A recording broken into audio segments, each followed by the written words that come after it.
James and the Top Hat. James was a new engine who lived at a station at the other end of the line. He had two small wheels in front and six driving wheels behind. They weren't as big as Gordon's, and they weren't as small as Thomas's. "You're a special mixed traffic engine," the Fat Controller told him. "You'll be able to pull coaches or trucks quite easily." But trucks are not easy things to manage, and on his first day they had pushed him down a hill into a field. He had been ill after the accident, but now he had new brakes and a shining coat of red paint. "The red paint will cheer you up after your accident," said the Fat Controller kindly. "You are to pull coaches today, and Edward shall help you." They went together to find the coaches. "Be careful with the coaches, James," said Edward. "They don't like being bumped. Trucks are silly and noisy. They need to be bumped and taught to behave, but coaches get cross and will pay you out." They took the coaches to the platform and were both coupled together. The Fat Controller, the station master, and some boys all came to admire James's shining rods and red paint. James was pleased. "I'm a really splendid engine," he thought, and suddenly let off steam.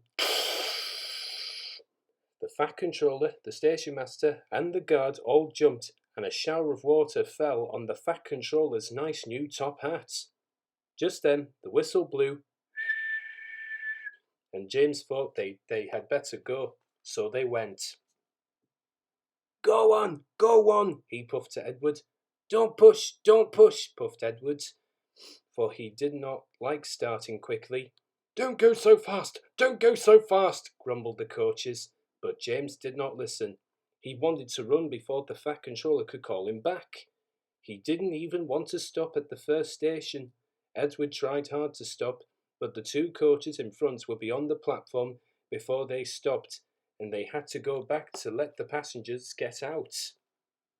Lots of people came to look at James, and as no one seemed to know about the Fat Controller's top hat, James felt happier. Presently, they came to the junction where Thomas was waiting with his two coaches. "Hello, James," said Thomas kindly. "Feeling better? That's right." "Ah, that's my guard's whistle.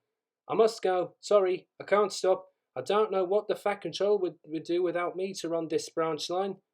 And he puffed off, importantly, with his two coaches into a tunnel. Leaving the junction, they passed the field where James had had his accident. The fence was mended, and the cows were back again. James whistled, but they paid no attention. They clattered through Edward's station yard and started to climb the hill beyond. It's ever so steep, puffed James. I've done it before, puffed Edward. It's steep, but we'll do it. The two engines puffed together as they pulled the train up the long hill. They both rested at the next station. Edward told James how Gordon had got stuck on the hill, and he had to push him up. James laughed so much he got hiccoughs, and surprised an old lady in a black bonnet. She dropped all her parcels, and three porters, the station master and the guard, had to run after her, picking them up. James was quiet in the shed that night. He had enjoyed his day, but he was a little afraid of what the Fat Controller would say about the top hats.